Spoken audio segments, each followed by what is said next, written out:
Today I'm going to take a look at the Steelbook for ANDOR, Star Wars ANDOR, complete Season 1. Now it does look like they've made some changes to these Steelbook designs, but is that a step forward or a step backwards? I think it can go either way, but let's talk about it.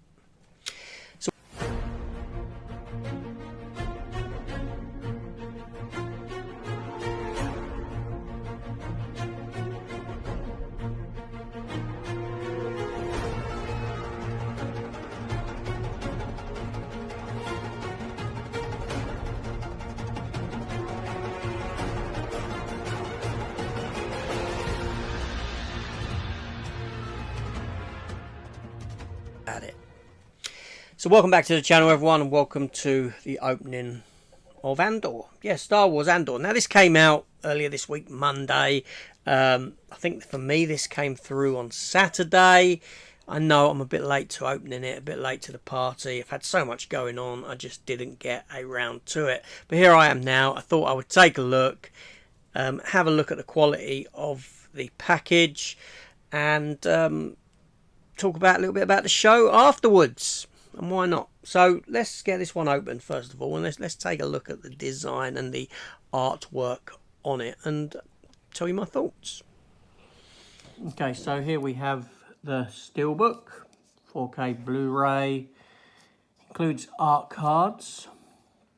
Obviously a nice image on the front of the character Cassian Andor with a bit of background there. So there's the back to start with. Collector's edition, complete first season. You got all the episodes there, and some never before seen bonus extras apparently, which you can make out there. And then we have all the tech specs, Dolby Atmos, everything else there, the languages, etc. And a blurb about the show, which is obviously, like I said, a prequel series to Rogue One. Probably the best film from Disney's owning of Star Wars. So let's open this up. Now, like I said, there's a bit of a difference in the design of this Steelbook to the previous ones, which you can probably see already. But we'll get to that. So obviously it is in a pocket J-card there. Cool. So yeah, so what they've started to incorporate on this is some embossing and debossing. So when I say that it's a bit of a backwards, stepping backwards, is the square border, which we haven't seen embossing on any of these Steelbooks yet from this Disney range of Star Wars or the Marvel ones. But you have Cassian Andor himself embossed with the frame around it, and debossed into him is the emblem there. So yeah, it's pretty cool. Pretty cool. Obviously the art does wrap around. Got one on the side, season 1. Yeah, it does wrap around like so. And on the back, we're given that there, which is nice. So what you also, we'll have a look at them cards in a minute. What you also notice is the earlier images had this sort of sideways motif theme going on, which they've kind of stepped away from that when you compare it to the others. There's this side-on artwork background thing occurring, but that's a nice Steelbook, very nice Steelbook. Great art, great artist. So open it up, and we are given 6 discs in this one. No middle bit flap. The discs are sat atop one another. So these are the 4Ks. Like so. 12 episodes. All sat within there. And then we have the Blu-rays here. like so. So yeah, pretty cool.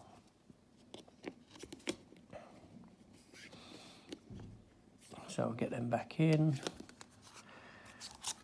I mean, I don't really like it when discs are sat atop one another. Not the best of things. But there we go.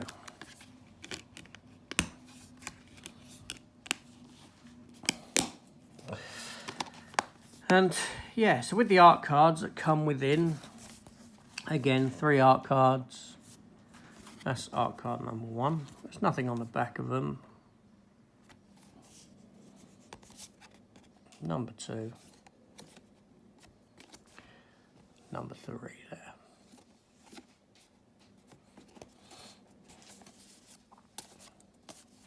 And there we have it. And that's your release for complete first season of ANDOR. Let's have a little talk about the show itself. Alright, so there we have that steelbook for ANDOR. 50 quid. 50 quid in the shops. I end up getting these for about 25 to 30 pound. How? I'll let you know in a minute. But ANDOR is, you know, it's a show that I felt it dragged. I didn't think it was that good a Star Wars show. I appreciated the fact that it was filmed in the real world, so to speak. A lot of on-location shooting. But that had its downfalls when you had architecture that was clearly man-made by us here on Earth. And Star Wars has never felt like that. It's never had that feel to it, but this did. But it's a nice package. It's a nice release. I can't fault that. But yeah, I end up selling the Blu-rays on eBay for these. You know, 50 quid's a lot of money to pay for one of these. It is. So I sell the Blu-rays, and in one of my old cases, the bootleg cases, and it kind of gets me back. I end up paying maybe 25 to 30 pound for this product here with the sale of the Blu-rays. And what that does is that opens the door to other people who don't want to pay 50 quid for this. They get the Blu-rays, the original Blu-ray discs. Yeah, it just kind of makes sense to me. It lowers the price for me. They get what they want. And yeah, I know it impacts the resale value of these, but I don't buy them to resell or anything like that. Or even down the line, I'm not looking at it like that. So that doesn't come into play whatsoever. And yeah, so that's how I pay less for them. Which, yeah, it's a decent way of doing it, really. When you can think you're only paying 25 to 30 quid for this release rather than 50. But there we go. Anyway, that's Star Wars ANDOR. Let me know your thoughts down below in the comments. I'll see you on the next one.